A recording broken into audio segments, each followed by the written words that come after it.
미국의 어느 한 청년이 공군에 입대했습니다. 그런데 어느 날 믿음이 신실한 고모에게 전화를 했어요. 고모, 저를 위해 기도해 주세요. 그래, 무슨 일이야?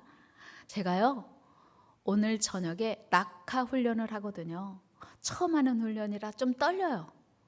물론 여러 동료들이 함께 하지만 떨어질 때는 각자 떨어져야 되거든요. 하나님께서 저에게 담대한 용기 주시도록 고모가 꼭 기도해 주세요. 오늘 저녁 자정쯤 낙하할 거고요. 저는 2번째로 낙하하게 됩니다. 이 청년은 그 당시 사실 그리스도인이 아니었습니다. 그럼에도 불구하고 너무 떨려서 두려워서 고모에게 기도를 부탁한 겁니다. 고모는 알았다고 흔쾌히 약속을 했고 자정이 가까워자 조카를 위해서 간절히 무릎을 꿇었습니다. 저녁 시간 수천 마일 남쪽에서는 거대한 수송기가 들판을 가로질러 이륙하니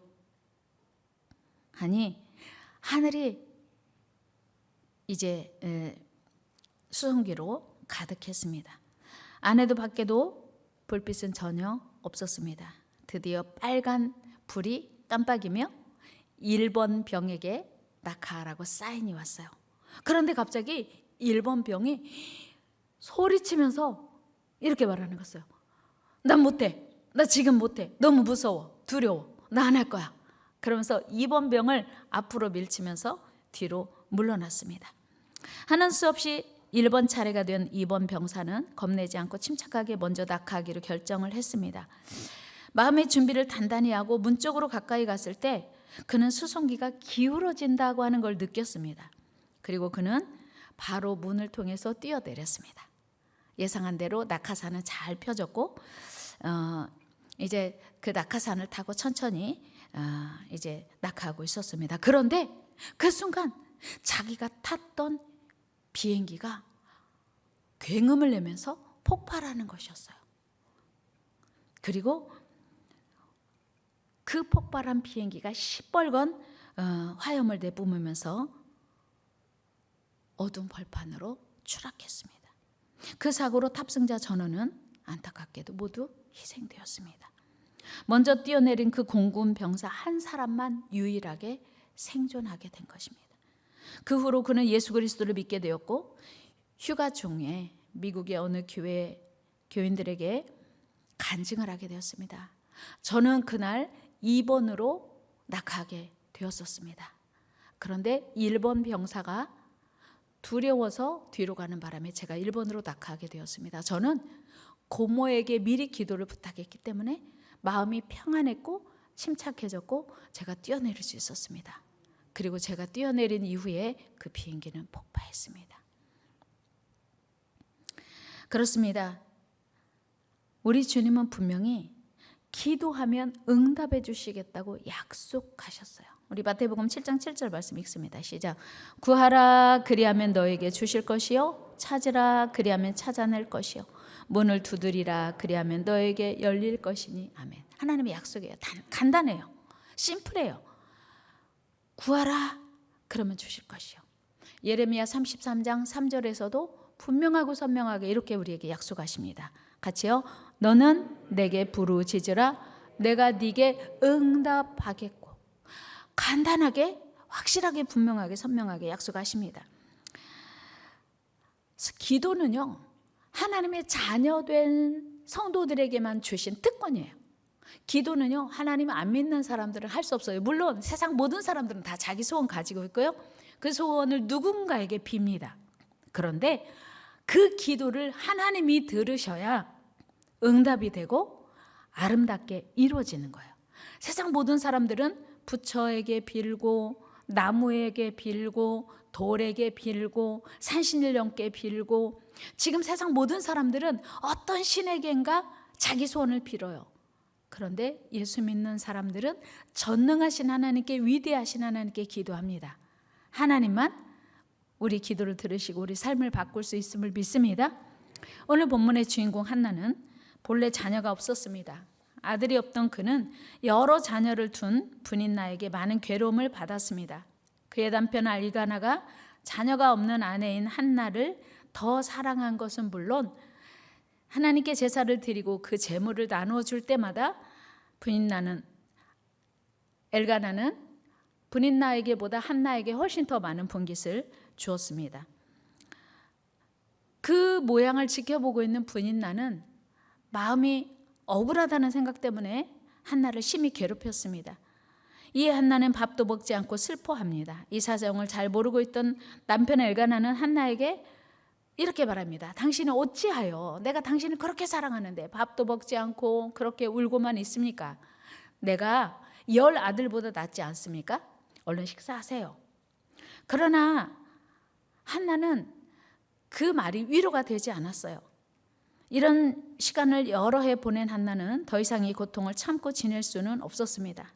그동안 한나는 굳이 브닛나의 직접적인 괴롭힘이 아니더라도 브닛나를 통해서 태어나는 자녀들을 볼 때마다 말할 수 없는 고통과 슬픔을 경험했음이 분명합니다. 사무엘상 1장 4절에 보면 브닛나와 그의 모든 자녀라고 표현되어 있습니다. 영어 성경에 보면 그의 모든 자녀를 her sons and daughters. 그러니까 son이 한 명만 있는 게 아니야. 아들이 한 명만 있는 게 아니고 sons, 아들들, 딸들인 거예요. 그러니까 적어도 4명인 거예요. 한 명을 아들들이라고 하지 않고 딸도 한 명을 딸들이라고 하지 않는 거 보면 아들들, 딸 둘. 여러분 4명의 자녀를 낳아서 키우려면 몇 년 걸릴까요? 강민정 집사님 4명 낳아서 키우려면 몇 년? 임신하고 출산하고 수유하고 또 임신하고 출산하고 수유하고 키우려면 적어도 10년 그 이상이 걸려야 돼요. 그래야 아이들이 어느 정도 자라지요. 큰 아이가 이제 10살 정도 되고 작은 아이들. 그러니까 한나는 그 10년 이상 몇 명인지 정확히 모르니까 10년 이상을 정말 고통스럽게 지켜봐야 했어요. 여러분 자기는 아기를 한 명도 못 낳는데 브닛나가 임신하고 출산하고 임신하고 출산하고 임신하고 출산하고 하는 과정을 지켜보면서 얼마나 마음이 같은 여자의 입장으로서 고통이었겠습니까?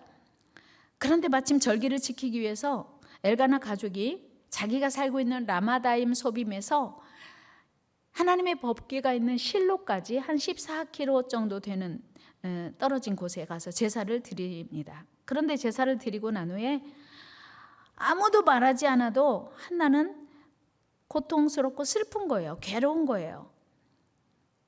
제사를 지내고 나면 그 제물을 다 가족들 나눠줄 때 한나는 자기가 갑절을 받아도 자기 혼자 끝. 그런데 브닛나는 브닛나, 그의 아들, 딸 이렇게 다 나눠주는 남편의 모습을 볼 때 얼마나 마음이 괴롭고 힘들었겠어요. 그런데 브닛나가 직접적으로 또 괴롭히는 거예요. 여러분, 사람은 누구나 살다 보면요 마음에 고통이 있어요. 슬픔이 있어요. 그런데 문제는 그 극심한 고통 가운데 그 슬픔을 어떻게 극복해 가는가 하는 게 관건이죠. 보통은 고통을 만나면 낙심하고 절망합니다. 원망, 불평도 합니다. 때로는 삶을 포기할까 하는 갈등도 해요. 그런데 오늘 본문의 주인공 한나는 그 고통 속에서 그 절박한 그 상황 속에서 그 슬픔 속에서 절망이 아닌 기도를 선택해요. 포기가 아닌 내가 10년 넘게 아기를 못 낳았지만 내가 이제라도 하나님께 한번 기도해 봐야겠다. 이제라도 내가 하나님께 한번 내 소원을 올려봐야 되겠다. 그런 마음을 먹고 하나님 앞에 기도하기로 결단합니다. 오늘 본문의 한나의 선택이 탁월한 이유는 여러 가지로 많습니다. 사실 당시 상황은 사사시대 말기입니다. 여러분 사사시대 특징이 뭐죠? 사사시대의 그 특징을 한마디로 압축하면 사사기 맨 마지막 절, 사사기에 여러 번 반복되어 언급되는 말씀이기도 한데 사사기의 특징이 뭐냐면 각각 자기 소견에 오른 대로 행하였더라예요. 각각 자기 소견에 오른 대로. 그러니까 지금 이 시대도 마찬가지예요. 누가 뭐라고 해도요 하나님이 아무리 말씀을 하셔도 내가 하고 싶은 대로 하는 게 지금 이 시대의 모습인 것처럼 사사시대도 그랬어요. 각각 자기 소견에 오른 대로 행하였더라. 자기 하나님인 거예요. 자기가 모든 결정하고 자기가 모든 것을 원하는 대로 하는 거예요. 그러니까 영적으로 무감각해지고 영적으로 희미해진 그런 시대에 살고 있던 한나가 하나님 앞에 나아가 눈물로 기도했고 통곡하며 자신의 고통을 하나님께 토로했다고 성경이 기록하고 있는 거 보면, 한나의 고통이 너무 크고 위중했던 것도 있겠지만, 한나는 그 사사시대에 살고 있었지만 영적인 사람이었다고 하는 거예요. 여러분, 이 시대에도 정말 영적으로 혼탁한 세대에 우리가 살고 있지만, 우리라도 영적으로 정말 하나님을 붙들고 하나님의 인도하심을 따라 사는 은혜가 있기를 축복합니다. 모두가 하나님을 멀리하고 내 맘대로 살고 싶은, 내가 살고 싶은 대로 살고 내가 하고 싶은 대로 사는 그런 시대에 우리가 살고 있지만, 우리라도 하나님의 뜻대로 살고, 우리라도 하나님의 말씀대로 살고, 우리라도 하나님께 더 가까이 나가는 은혜가 있기를 주의 이름으로 축원합니다. 그러니까 시대가 아무래도 하나님의 사람들은 반드시 있어요. 하나님은 그 하나님의 사람들을 통해서 하나님의 일을 해 나가십니다. 특별히 그 엘가나가 자기 가족들을 다 이끌고 이제 절기를 지키러, 성경에 1년 3차 절기 지키라고 분명히 말씀하셨으니까 그 절기를 지키러 성소에 갔는데, 사실 그 라마다임 소빔에 살고 있던 엘가나가 자기 가까운 주변에 성소가 있었어요. 미스바도 있었고요, 세겜도 있었고요, 베델도 있었어요. 그런데 굳이 실로에 있는 성소에 간 것은 그곳에 하나님의 법궤가 있었기 때문이에요. 오늘날로 비유하자면, 야, 집에 앉아서도 예배 드릴 수 있는데 뭐하러 교회가? 그런 거죠. 그러니까 가까운 데서 내가 편하게 쉽게 예배할 수 있는데, 온라인으로 예배할 수 있는데 굳이 현장 예배 가야 되냐? 뭐 이런 그런 것과 같이 엘가나 가족은 모두가 하나님의 법궤가 있는 성소에 굳이 찾아가서 예배를 드렸습니다. 무슨 얘기냐면, 절기 하나를 지켜도 제대로 지키자, 그런 각오가 엘가나에게 있었고 한나에게 있었던 거예요. 그만큼 영적인 사람이었다고 하는 거죠.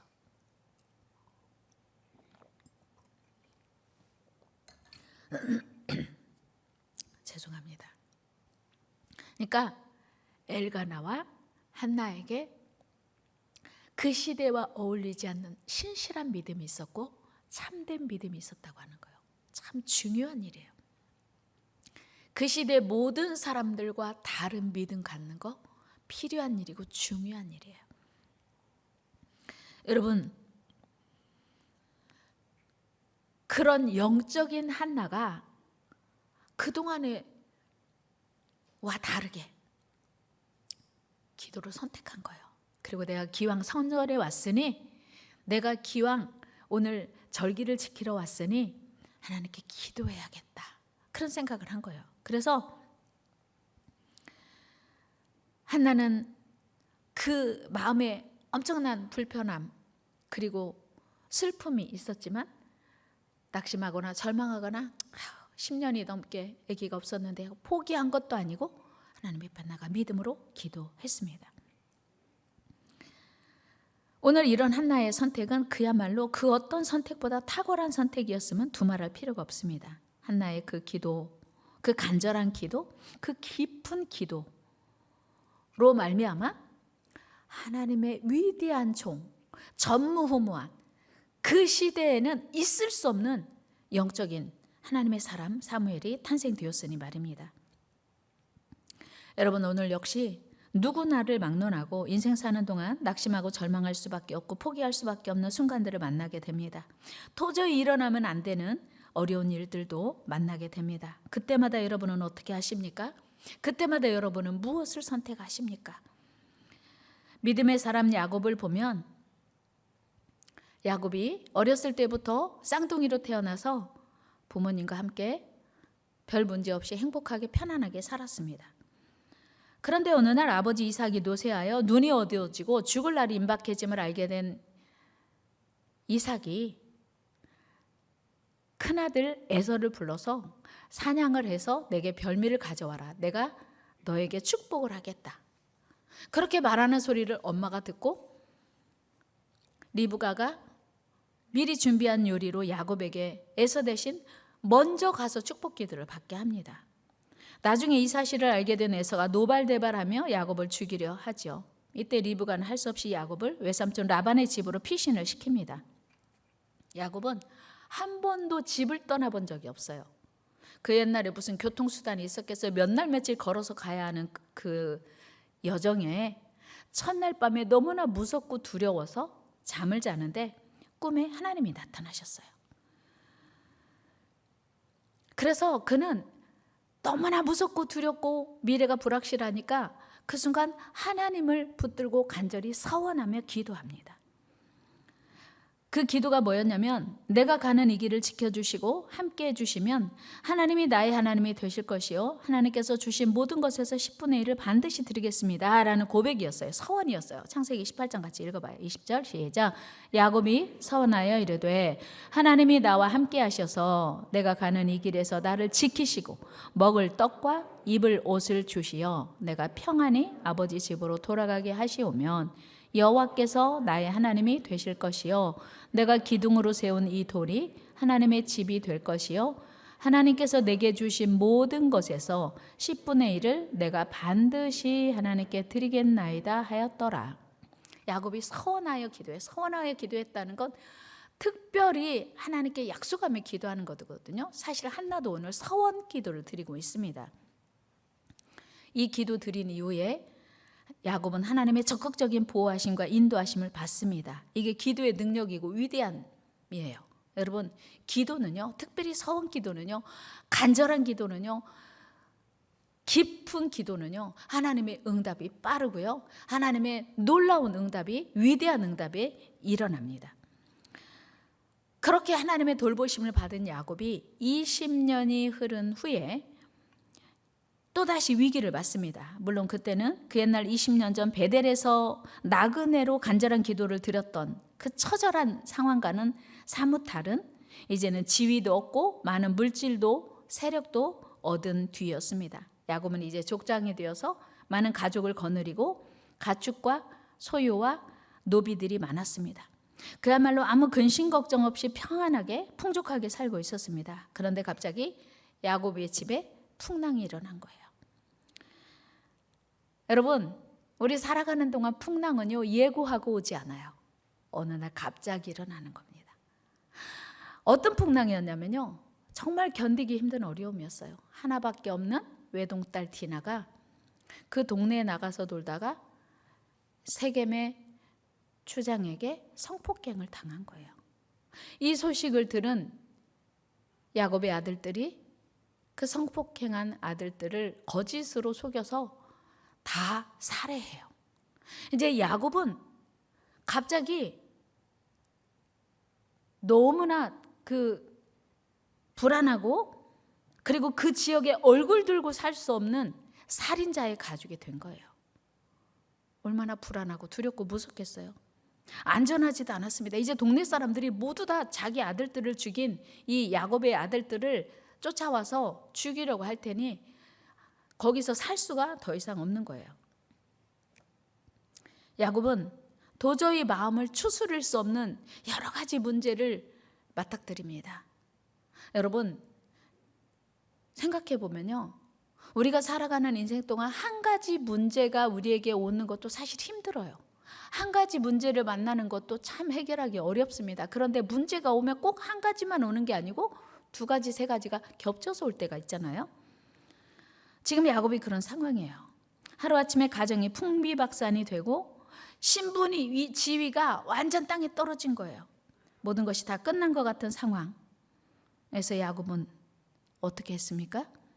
그야말로 슬픔과 절망, 낙심 또 좌절이 야곱을 이제 둘러싸고 있을 그때 야곱은 하나님의 음성에 귀를 기울입니다. 하나님이 야곱을 찾아오셔서 말씀하십니다.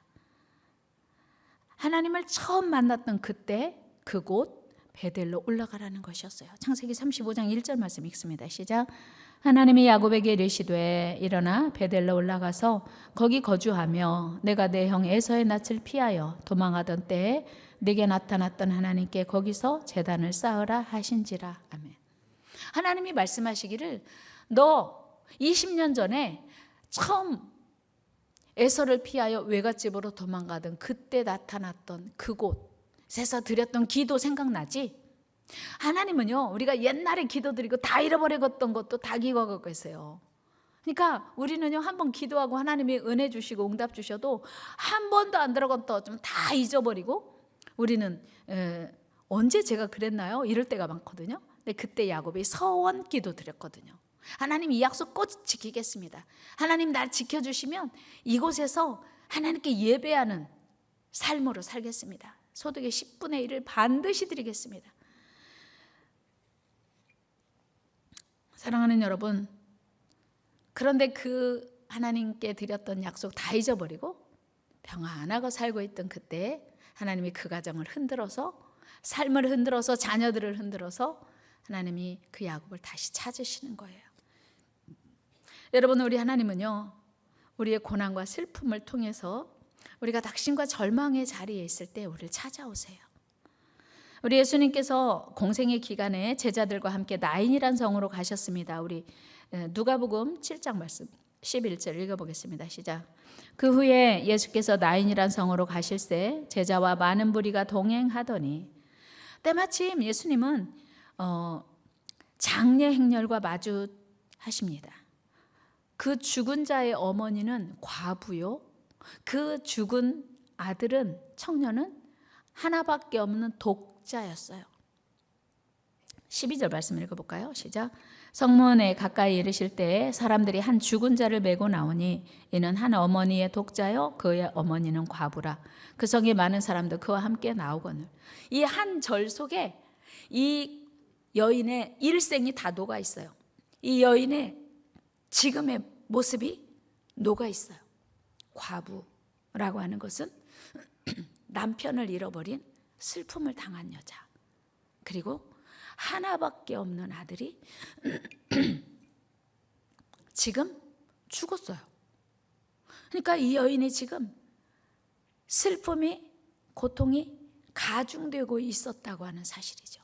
그리고 이미 죽어서 지금 장례식이 진행되고 있는 거예요. 그러니까 이 여인에게 당한 슬픔이, 고통이 회복될 가능성은 1%도 없는 그 상황. 그런데 그 상황에서 예수님이 그 관에 가까이 가십니다.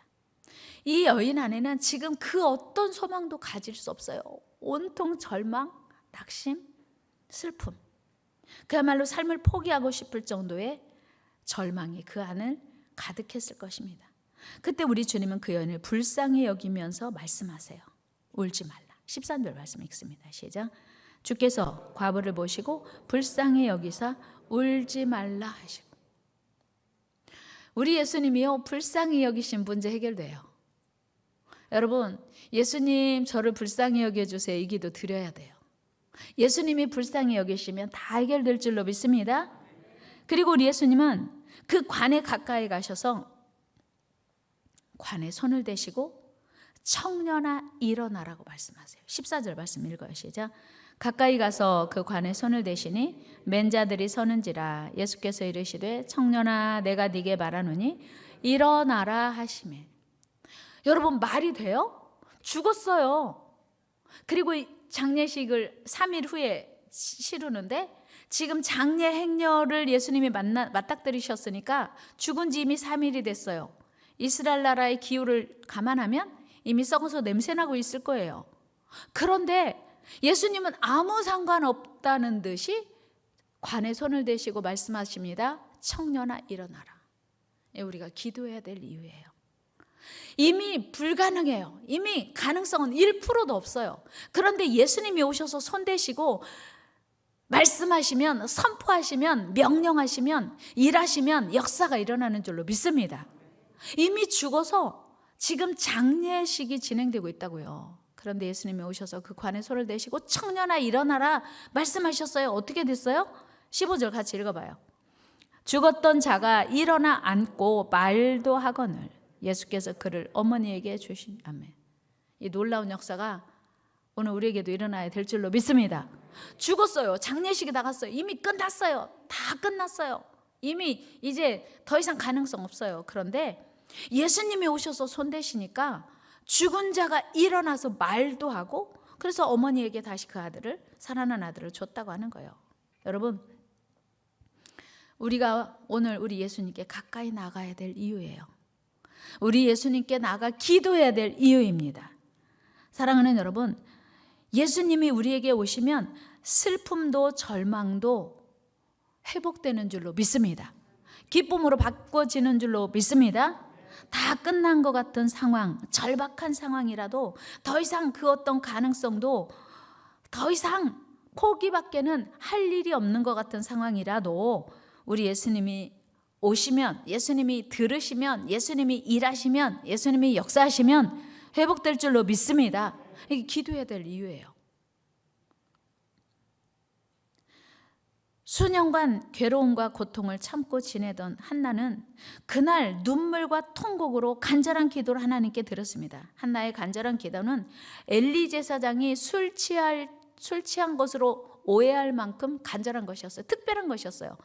어찌 보면 사사시대에 기도를 사람들이 안 하고 있었다고 하는 것을 또 우리가 추측할 수 있습니다. 사사시대에 각각 자기 소견에 옳은 대로 사니까 하나님의 도움이 필요 없었어요. 내 마음대로 결정하고 내 마음대로 살면 되는 거예요. 내가 하고 싶은 대로. 그러니까 하나님께 굳이 기도하는 사람이 별로 없었던 것을 우리가 짐작할 수 있어요. 그러니까 그렇게 한나처럼 깊이 기도하고 오래 기도하는 걸 처음 본 엘리 제사장이 술 취했냐 이렇게 착각한 거죠. 여러분, 지금 이 시대도 많은 사람들이 기도하지 않아요. 물론 우리 교회 성도님들은 기도 많이 하시지만 이 시대에 기도를 잃어버린 사람들이 참 많아요. 여러분, 기독교인이 기도하지 않으면 누가 기도하겠어요? 그런데 기도하지 않는 기독교인이 참 많아요. 여러분 말고, 여기 계신 분 말고 한번 해볼까요? 기도하지 않는 기독교인들이 참 많대. 너 말고. 여러분, 기독교인이 기도하지 않으면 누가 기도하겠어요?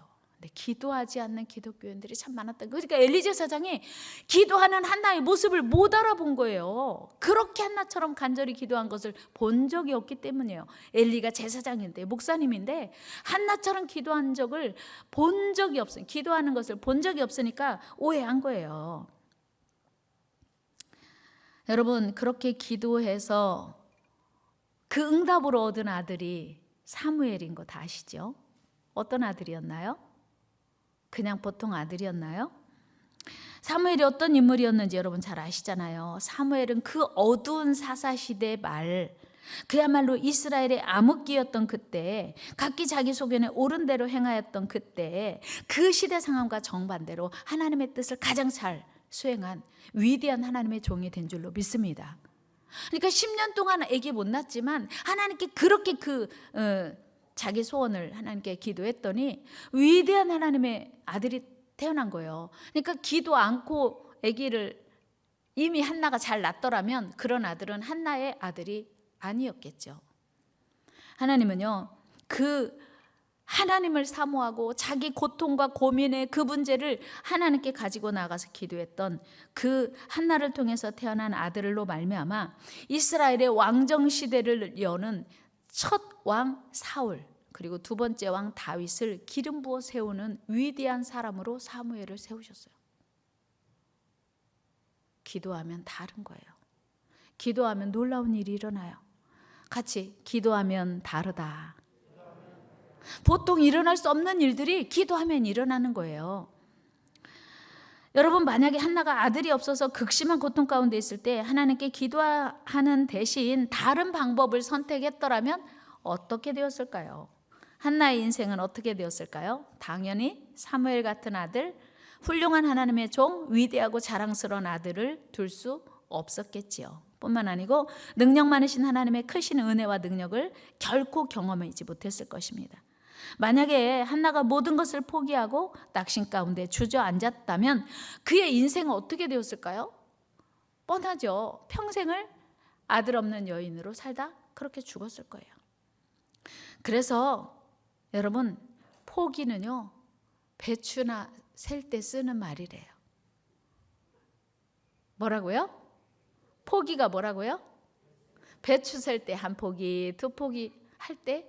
여러분, 혹시 기도하다가 포기하신 분 계세요? 포기는요, 배추 셀 때나 쓰는 말이래요. 예수 믿는 사람들은 포기가 있으면 안 돼요. 낙심과 절망이 있으면 안 돼요. 왜? 우리에게는 위대하신 하나님이 계시기 때문이에요. 우리 기도 응답하시는 전능하신 하나님이 계시기 때문이에요. 사랑하는 여러분, 여러분은 지금 무엇이 부족하십니까? 무엇이 없습니까? 여러분에게 아들이 없습니까? 건강이 없습니까? 여러분에게 기쁨이 없습니까? 감사가 없습니까? 믿음이 없습니까? 여러분에게 물질이 없습니까? 없는 건 마찬가지예요. 여러분, 그 없는 것 때문에 낙심되고 절망되십니까? 다 포기하고 싶은 그런 순간을 지금 맞고 계십니까? 절대 포기하지 마세요. 결코. 우리 하나님이 계신 한, 우리 하나님을 믿는 한 포기는 없습니다. 여러분들의 결핍이 무엇이든지 간에 길은 오직 하나입니다. 위대하신 하나님 앞에 믿음으로 나가 무릎 꿇는 것입니다. 전능하신 하나님 앞에 기도하는 것입니다. 사도 바울도 빌립보서 4장 6절에서 이렇게 말씀하고 계세요. 같이 읽어요. 시작. 아무것도 염려하지 말고 다만 모든 일에 기도와 간구로 너희 구할 것을 감사함으로 하나님께 아뢰라. 아멘. 아무것도 그 어떤 일, 모든 일에 기도와 간구. 문제는 다른데 방법은 하나라고 하는 거예요. 야고보 사도 역시 이렇게 권면하고 있습니다. 야고보 5장 13절 시작. 너희 중에 고난 당하는 자가 있느냐? 그는 기도할 것이요. 간단해요. 고난 당하면요, 기도하래요. 연약한 우리는 세상을 바꿀 힘은커녕 내 주변 환경도 바꿀 수 없습니다. 그러나 나를 바꿀 수는 있습니다. 기도가 부족한 나를 기도의 사람으로 바꿀 수 있습니다. 하나님께 무릎 꿇는 사람으로 나를 바꿀 수 있습니다. 내가 바뀌면 놀랍게도 환경이 바뀌고요. 내가 바뀌면 내 삶이 바뀌어요. 다 같이 내가 바뀌면 삶이 바뀌고 신분이 바뀐다. 믿습니까? 내가 바뀌면요, 환경이 바뀌고요, 삶이 바뀌고 신분이 바뀌어요. 이제 2021년도 한 해가 저물어 갑니다. 우리 모두 바쁘고 피곤하지만 능력 많으신 하나님께 겸손히 나갑시다. 그때 우리 좋으신 하나님은 우리를 기쁘게 도우실 것입니다. 놀랍게 역사하실 것입니다. 우리도 한나와 같은 간절한 기도, 위대하신 하나님의 역사의 주인공이 될 수 있습니다. 한나처럼 간절하게 기도하고 적극적으로 기도하고 깊이 기도하면요, 놀라운 하나님의 역사의 주인공이 될 수 있습니다. 믿음의 기도는 한 사람의 생사를 바꿀 수 있습니다. 믿음의 기도는 우리의 인생을 바꿀 수 있습니다. 제가 이번 기도의 주제를 당신은 기도할 때가 가장 아름답습니다 라고 정하면서 여러 가지 주제를 생각했어요. 그런데 이런 말도 있었어요. 무릎 떨리기 전에 무릎 꿇어라. 너무 세서 한번 해볼까요? 무릎 떨리기 전에 무릎 꿇자. 무릎 떨리기 전에 무릎 꿇자. 예고하고 어려운 일이 오는 게 아니에요. 어느 날 갑자기 우리에게 와요. 여러분, 지금 목사님, 전 지금 너무 평안해요. 목사님, 저는 지금 아무 문제 없어요. 그런데 기도해야 되나요? 하나님 앞에 울지 않으면 세상에서 울게 된다. 여러분, 하나님 앞에서 울을래요? 세상에서 울을래요? 그럼요. 하나님 앞에서 울어야죠. 12월 기도회를 통해서 하나님의 크신 은혜, 넘치는 은혜로 올 한 해를 마무리하는 저와 여러분 되기를 주의 이름으로 축복합니다. 하나님은요, 기도하는 자를 기뻐하시고 도우세요. 존 낙스는 이런 얘기했어요. 기도하는 한 사람은 기도하지 않는 민족보다 강하다, 위대하다고요. 여러분, 기도하는 한 사람 되기를 축복합니다. 우리 예수님도 늘 기도하셨어요. 십자가에 달려 죽으시는 그 순간까지 기도하셨습니다. 여러분, 이 12월에 그동안 기도하셨던 분도 열심히 기도하시기도 하고, 그동안 기도를 좀 쉬셨던 분도 기도하고, 기도 회복하여 여러분들의 2022년도가 아름답고 복되게 되기를 주의 이름으로 축원합니다. 여러분들의 기도 때문에 여러분들의 자녀가, 여러분들의 가문이 복을 받게 되기를 주의 이름으로 축원합니다. 하나님 감사합니다. 기도하는 우리의 모습을 보시기 원하시는 하나님, 그동안 기도 게을리했던 거 용서하여 주시고 다시 기도의 자리로 나아가게 도와주옵소서. 하나님, 어떤 문제를 만났든지 기도의 자리로 나아간 사람은 다 해결받았습니다. 하나님, 삶이 바뀌었습니다. 가문이 바뀌었습니다. 신분이 바뀌었습니다. 하나님, 기도하게 도와주시옵소서. 집에서 기도해도 되지만, 혼자 기도해도 되지만, 함께 모여 기도해야 될 이유는 두세 사람이 내 이름으로 모인 곳에 내가 그들과 함께하리라 약속하셨기 때문입니다. 하나님 이제 기도를 시작하려고 합니다. 주님 응답하여 주시고 수많은 기도의 간증이 일어나는 12월 기도회가 되게 하여 주옵소서. 무릎 떨리기 전에 무릎 꿇게 하여 주시옵소서. 하나님 앞에 올 때 세상에서 웃을 일이 많게 해주신 하나님을 기대하고 신뢰하며 기도하는 저희들 되게 하여 주옵소서. 존귀하신 예수님의 이름으로 기도드리옵나이다. 아멘. 우리 같이 찬양하면서 준비하신 예물 하나님께 올려드리겠습니다.